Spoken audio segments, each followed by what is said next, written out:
I was born in Miami, Florida, and I had my mother and my father both in my life. When I was around 4 years old, my mother, she went her way, and my father was a single parent to me and my brother, my younger brother. And the lifestyle in Miami, it was very, it was hard. My dad he was around, but he wasn't around, and we were moving from place to place, and there was no stability there, because he had to work all kinds of hours to take care of the both of us.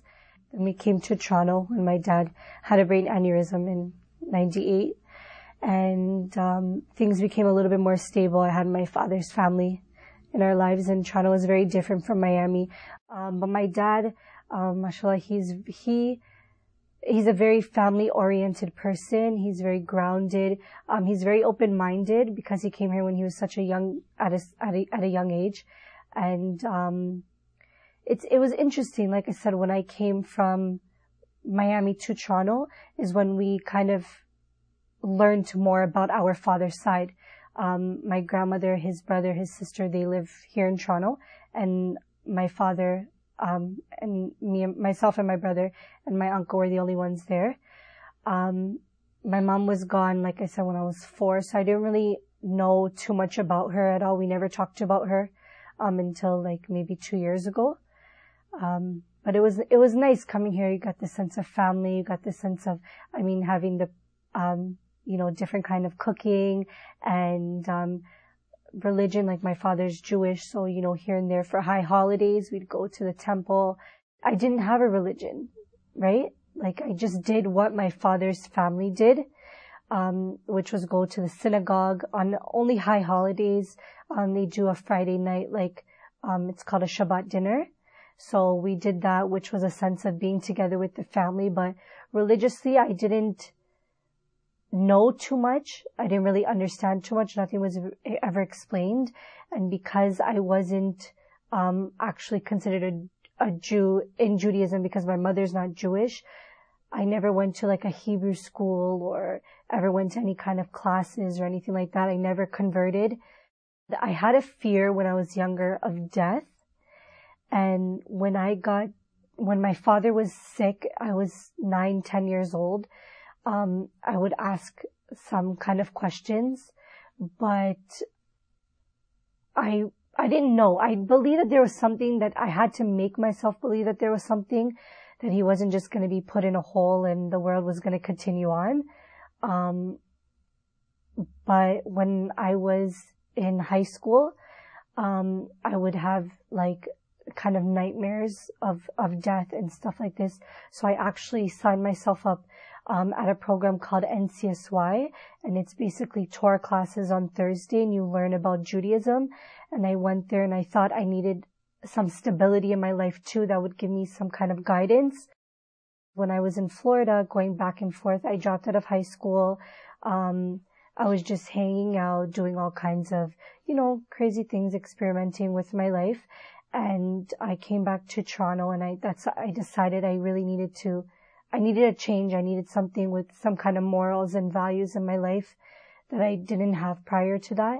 My dad was very lenient on a lot of things, and I got away with whatever. And I felt like, I know at 17 years old, I grew up, and I looked for something to have there, to fall back on.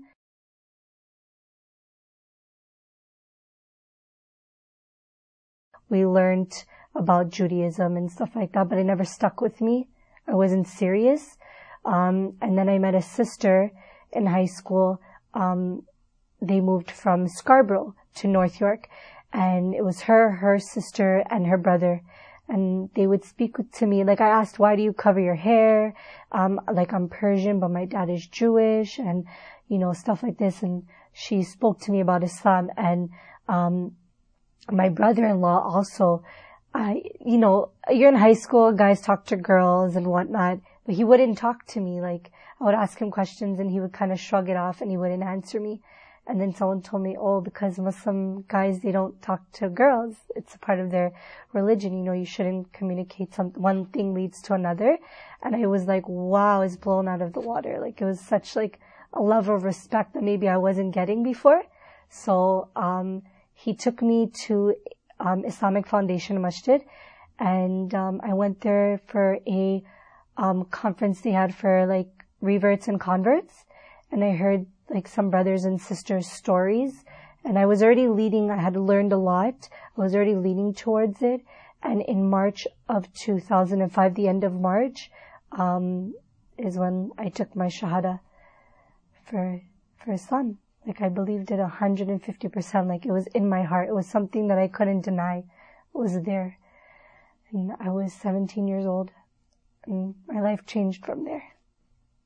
I saw things differently. I treated myself differently. I had more respect for myself. I had more respect for my father, for my family.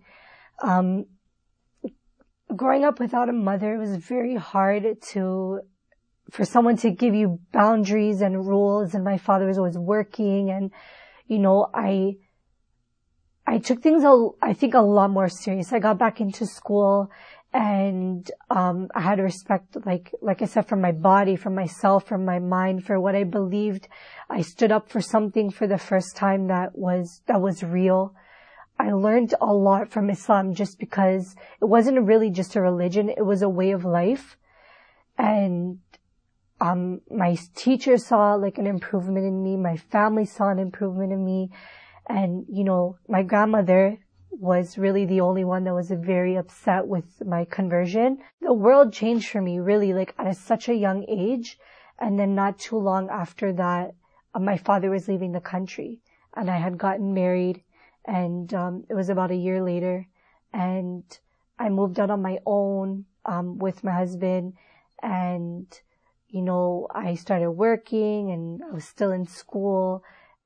When I first became Muslim, it was a high for me. It was something like I lived for, you know, I could go to the mosque. I felt, you know, like the Islamic community, they kind of took you in. So when my family wasn't there for me, I knew I can go to the mosque and I had this sisterhood. I had the P4E and I had the P4E there. I can go there. I met so many people and you just learn, like every day is a new learning experience. You're never really stagnant, whether you fall or whether you know, continue, you're always learning, right? And I'm so young. I'm not even 22 yet. And I feel I have so much more like to gain from Islam. P4E is really about brotherhood and sisterhood for new Muslims. I had a time when I was very depressed and there were so many things that I was lacking with in my life that were, I was slacking on my religion, you know, and I was able to go there and be straightforward and say, look, you know, Allah is my creator, but at the same time, you know, right now I need someone that I'm able to turn to that's going to be there for me. And they were there for me. And they are there for me. To this day, I'm just getting through a divorce. And alhamdulillah, you know, like I know that at any time I'm able to come here, you know, sit with a sister, a new sister, an older sister from whatever, wherever. And, you know, like I feel like I'm at home. I feel like I'll be okay. I'm able to move on, go, you know, look to the future. They're there to help me set goals for myself. And you know what? Like whatever I need that I can do for myself, that's not a religious thing, they're there for me. La ilaha illallah, la ilaha illallah, la ilaha illallah, la ilaha illallah. لا إله إلا الله يا ربي خذ بيدي